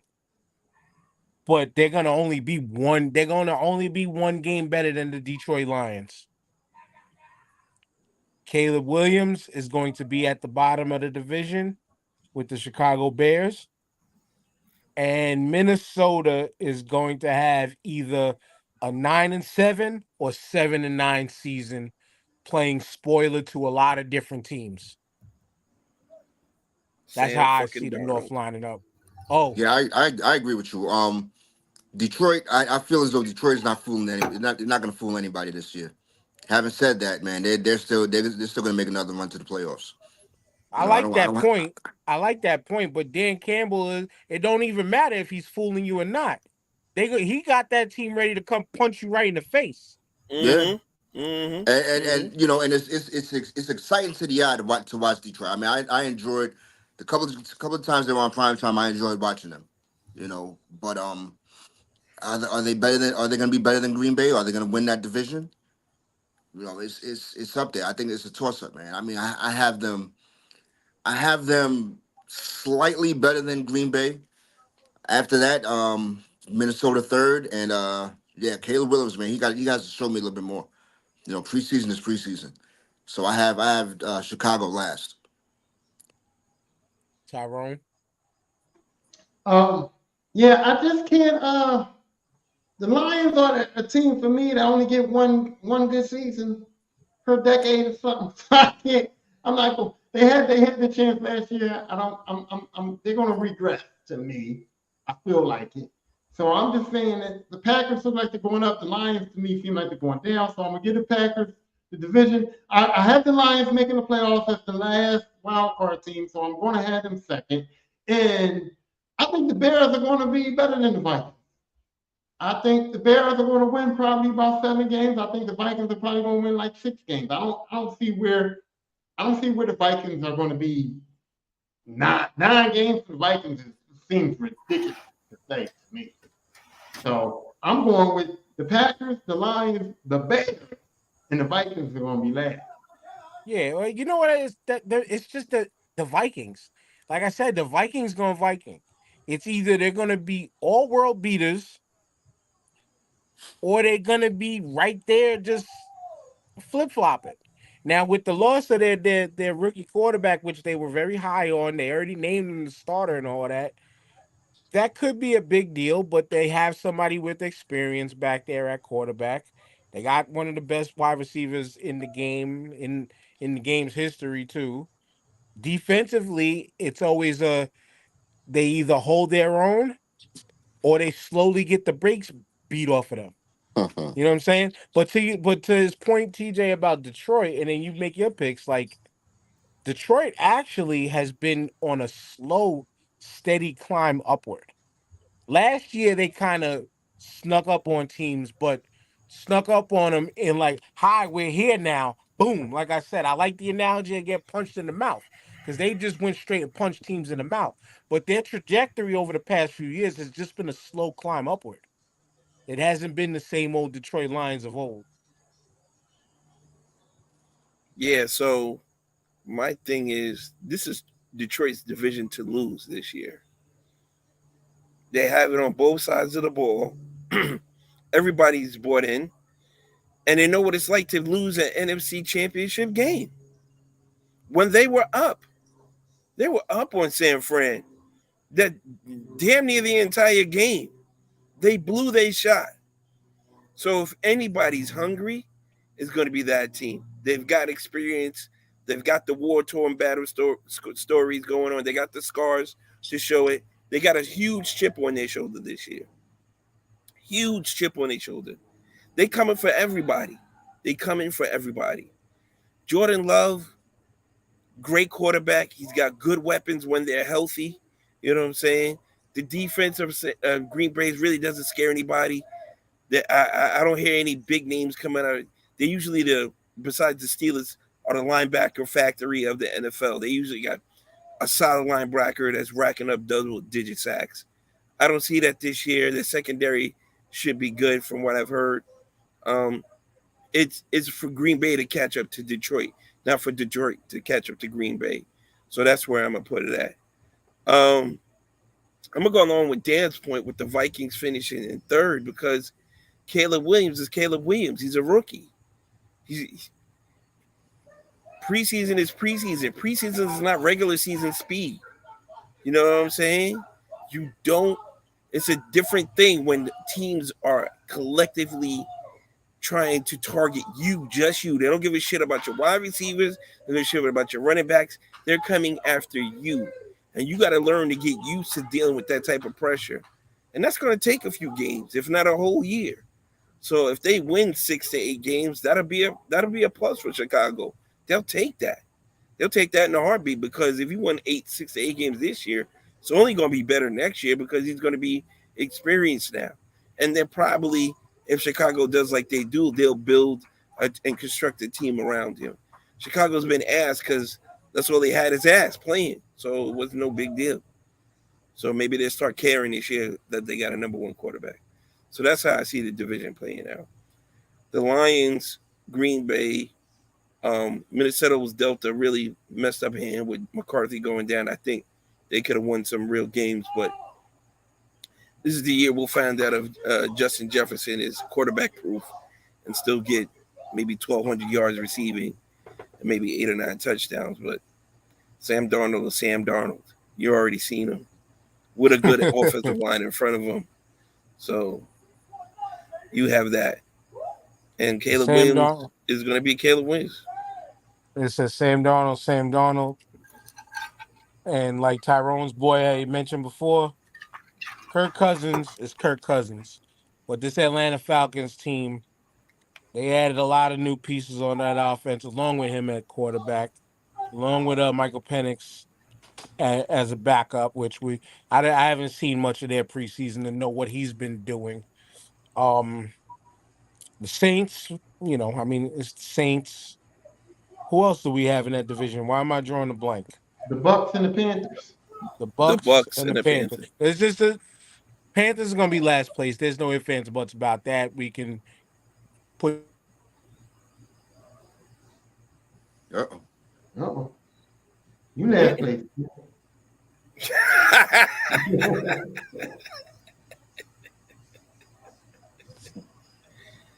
I ain't last place, fool. You last place. All right. We'll get him when he comes back. I guess you can go, TJ, and then we'll wait for Dan. All right. So the South is the Bucks, the Panthers, The Saints. the Falcons, and the Saints. All right. I got I got the Falcons finishing first over Kirk Cousins. And their running back, Bijan Robinson, is a beast. A beast. As well as their tight end, was it Calvin Pitts? He's a tight end in a wide receiver's body. So Kyle Pitts. that's Kyle Pitts. Kyle Pitts, my bad.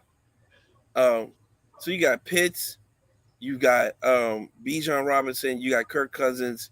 They got weapons. They're going to be a formidable team offensively. I don't know what they're going to do in defense. I'm not hearing much out of there that, people are talking about their defense. If they were a top 5 defense, you would definitely hear about them, but nobody's saying that. So my prediction is the first team that gets to like 25, 30 points is going to win that game. Mm-hmm.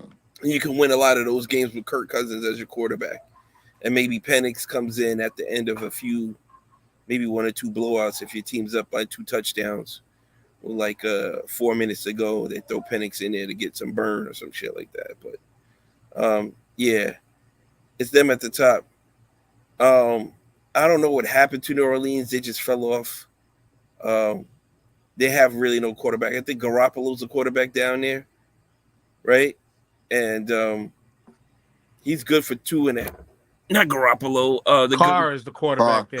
Carr. My bad. The guy from Las Vegas. Yeah, Derek Carr. He didn't press anybody last season, and I think he got hurt.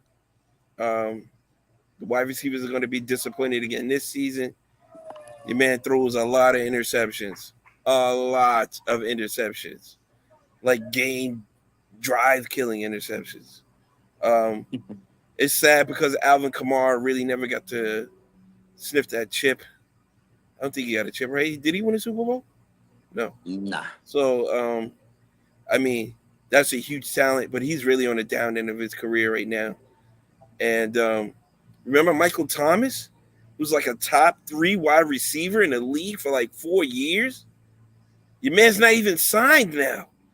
What happened? Man who could never stay healthy. Insane. He was a monster at the beginning of his career. Monster. Fantasy football legend. Gone. No Jameis Winston, so you don't have to worry about throwing picks for crab legs. You know what I'm saying? Oh, wow. Disrespects. So it is what it is. And then you got the Bucks. I mean, Bryce Young on Carolina, and maybe another year under his belt. He's got a little bit better weapons and wide receivers on the outside, so that might help his case a little bit. But I haven't seen much of him to put them over the Tampa Bay Bucks with Baker Mayfield. He's still got Chris Godwin and Michael Evans on the outside. Those dudes will persistently be a problem until they're not. And I believe they got a decent run game. So I think Etienne is on the Bucks. Travis Etienne, I think he is. Or that's either or. They got a decent running back, and they should be in contention. They should be fighting for the second place position all year in the South. But that's it. That's all I got. So you're putting you gave a rundown of each team with no order. Oh no, it's Atlanta at 1. New Orleans 2 if Garoppolo doesn't go into his best. David Jones imprint. Bucks 3 and Carolina 4.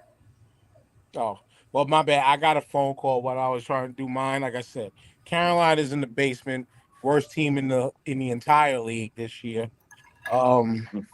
The fight's gonna be between the Bucks and Atlanta. I think the Bucks are gonna edge Atlanta at the number 1, Atlanta number 2, and New Orleans number 3. Jamal, you're kind of back now. What you got with this division pick?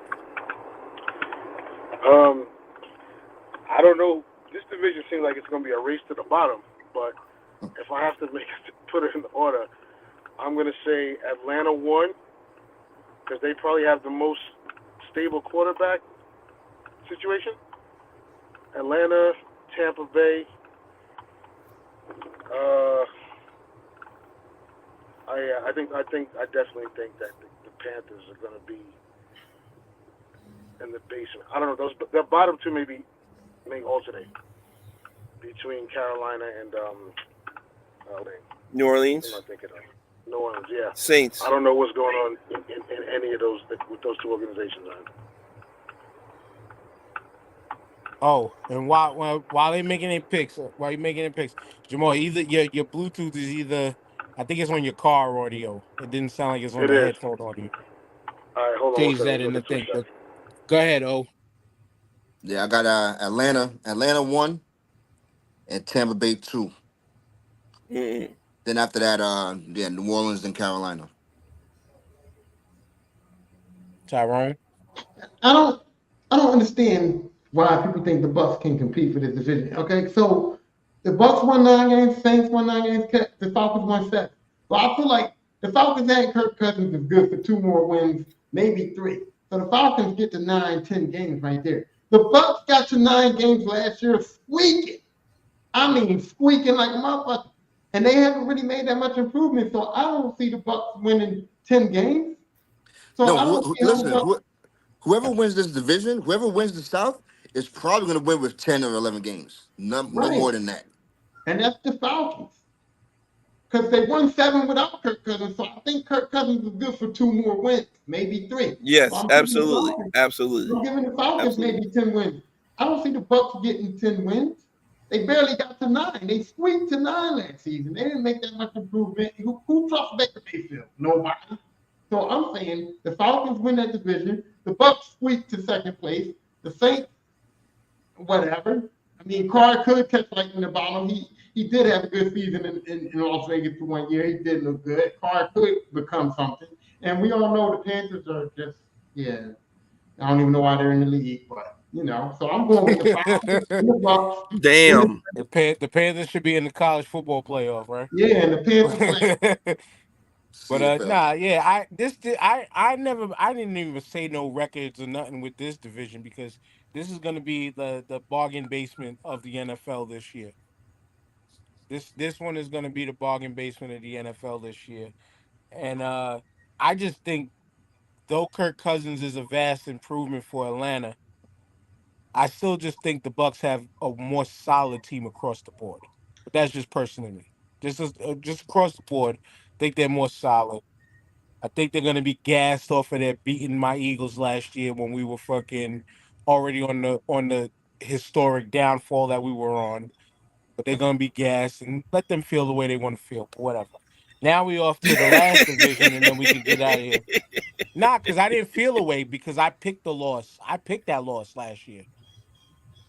I picked that loss last year. But now we on that AFC South where we have what's his name? Anthony Richardson, quarterback of the Indianapolis Colts. He's coming back from injury. We don't know what we're gonna get out of them. South? Yeah, the Colts are in the South. The Colts, the Texans, the Titans, Jaguars. The Titans are. Who knows? They might be one of the worst teams in this league. Also, the Jags with Doug Peterson and them. I really don't know. I really, really don't know. But the Texans are winning this division. Ooh. The Texans, and what DeMeco Ryan has been doing down there with them young kids feels just like what Dan Campbell was doing in Detroit. The Texans are in the playoffs by way of winning the division. Are they going to have the greatest record in the world? No. But they're going to win this division with probably 9 or 10 games. And remember, y'all, this is a 17-game season now. You're not giving the Texans 12 games, dog? No, maybe 10. With their max. Weapons? Maybe 10. TJ. Maybe 10 max. Because every other division we talked about, like Tyrone mentioned, there's so much fucking parity in this league. Tyrone mentioned that earlier or pre-show, one or the two, but there's too much parity in this league to where they can win the division. They got Stephon Diggs and Tank Dell and Nico Collins. Like, these dudes are legit. Yeah, but why? Still got 9 to 10 wins. 9 And to they got 10 Mixon. wins. 9 to 10. Man, these guys are going to be blowing teams out with that offense. CJ Stroud really grasps that playbook, and with another All right, year under so his belt. maybe TJ to TJ, maybe 11 wins, but regardless, they're winning this division. They're winning this Yeah, okay. division Okay. with the Jags and the Colts fighting it out for second place. I think the Jags. You know what? I think the Jags will be in second. Colts third, and the Titans bring back the Houston Oilers for all I care right now. Go ahead, Jamal. Yeah, I think this division gonna be tougher than people think. I think those top three teams. I think Texans are gonna win it out. Um, the Jags. It depends on Doug Peterson and Trev. So if Trevor balls out, he got the money, and Peterson can coach, man. I mean, and you saw what they were like 2 seasons ago. If they return to form, it could be a tough division. I'm curious to see how Anthony Richardson performs. That's going to make the difference with the Colts. All right, so but yeah, I got Texans, Jags, Colts, and then the team from Tennessee. Tyrone. Yeah, I got the Texans first, but it's by default, TJ. I don't see where you think these Texans teams is going to be world beaters. They got talent on the team, but if I'm looking at AFC with the Bills and the Chiefs and the Chargers coming up, the Ravens, the Bengals, I'm looking at the NFC. If you're talking about the Texans winning 12 games, then you're talking about the Texans possibly being Super Bowl contenders. And No. How would they get to 12 games and not be Super Bowl Right. contenders? That's right, Tyrone. What are you talking about? You're talking about the Texans winning. I don't understand your math. I don't understand your math. You're going to win 12 games against these NFL teams, and you're going to tell me they're not Super Bowl contenders? That don't make sense. So I'm saying I'm with Dan. The Texans maybe squeak in 9-10 wins. They win Still that gotta beat division, they KC. squeak into the playoffs, and maybe they'll win a playoff game. Maybe they'll get lucky against maybe they'll play the Bills or the Jets, and they'll get lucky and they'll win a playoff game. But that's about it. And then you got the Colts, like I said. If Richardson plays well, the Colts could be second. I don't trust the Jaguars and the Titans are just. I mean, who's their starting quarterback going to be? Mason Rudolph? No, it's Will Levi. Yeah, Will. It's going to be Mason Rudolph probably by week 4 or 3. You know that something's going to happen there. Mason's going to play because he always plays. Mason Rudolph finds a way on the field every team he goes. TJ, the question is, does Mason Rudolph still have that dent in his head? I don't know. Yes, he does. I'm going with the Texans and then the Colts, the Jaguars, and then the Titans last. And the Texans are going to make the playoffs just because they won the division. And like I said, they do have enough talent where they might surprise a team in the playoffs and get a playoff win. But I don't know where you think they're going to be 12 wins and be like Super Bowl contenders. That's outrageous. All right. He put it on you, TJ. I do have. This is the Texans division to lose, but Jacksonville, when they're playing right, they play right, and they can definitely be a problem. I forgot the Colts got Anthony Richardson, but this is like the year he really gets to prove it for himself. They got good running backs. They got good wide receivers. We really don't talk about the Colts defense for some reason. And I guess because it's not worth talking about. So, they'll finish third in that division. And we got the lowly, Titans. The lowly Titans. That's a far fall from grace for that team because they were a perennial playoff team and they played hard. And now they're just a shell of themselves. They don't have any great running back there no more. They don't have a above average quarterback that used to carry them to the playoffs anymore. They don't have wide receivers. I think Calvin Ridley's on that team, but because whoever's quarterbacking, you don't hear from him. You know what I'm saying? So it's just like it's a sad fall from grace because that team was a perennial playoff team, and you always have to look out for them because if the ball bounces a different way, they'll beat you. You know what I'm saying? They would beat you. The defense was solid enough to hold the lead. and now they're just not there. It's sad, but it is what it is. You know, everything happens in cycles, so this is their downturn. Sure. So I got the Texans. Shit. What the fuck did I just say? Jaguars. Yeah, Texans, Jaguars, Colts, and Titans. Yeah, that's what I got. That's what I got. Well, you got O. Nah, I got Texas 1. I got Colts 2. We still forget about Jonathan Taylor, man. He's dude's still a beast.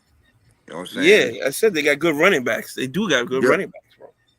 Yeah. But Jonathan Taylor's another injury issue also, though. Yeah. But I think they signed Totally Pollard as well. Okay. That's a nasty one too, right there. Yeah. So I got him. I got the Colts number 2. Then Jacksonville, then Tennessee. Yeah, Tennessee is just not going anywhere. Yeah, they're not going anywhere.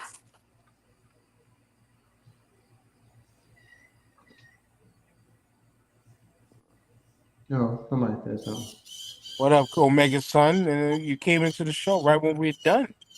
Those are our predictions. Y'all make with them what you will. Y'all let us know in the Facebook group.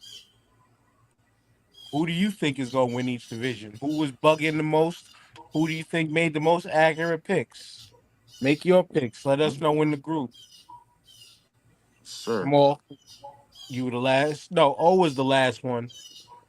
So you know what to do. All right, man. Great show, man. Hold on. I'm sorry. Let me Oh wow. That was scary.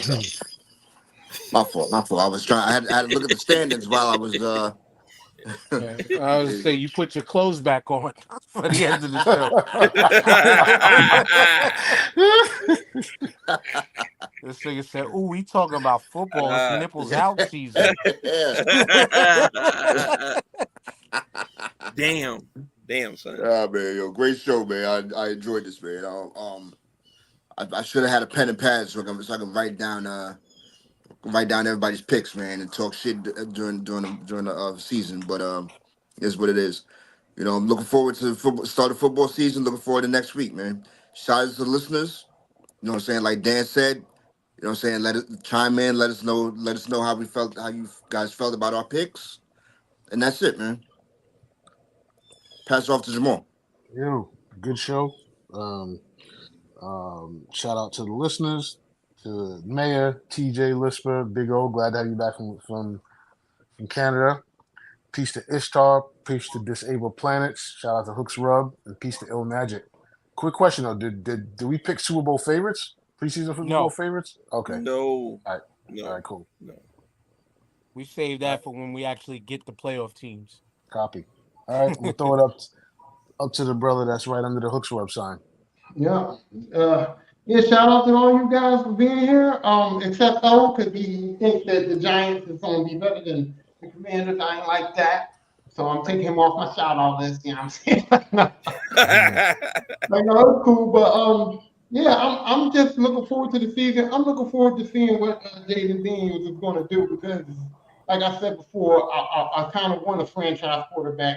And if he looks decent, we might can ride out with him. So I'm looking forward to that. I'm looking forward to the season. I think my picks was number 1. I think I'm going to be found to be correct this time. And if I'm not, I'm used to them crow sandwiches. That's why I use the Hooks Rub and Spice. They make my crow sandwiches taste a little better. And I eat them faithfully. So, I'm hoping not to eat no crow sandwiches this season, but we all know that I am. We know that I am. So that's that, DJ. What's up? Yeah, definitely good show. Finally got everybody here together, so that was dope. Glad to let you back in the country. Oh, I know you be having problems sometimes. And Damn. And I'm glad you got your Make-A-Wish belt, Lisper, finally, you know what I'm saying? A custom championship commander's belt. Like nobody requests that ever. So, I'm glad they fulfilled that for you. And yeah, it was a great show. I love it. And yeah, looking forward to the next one. Peace. Coming back home from Canada.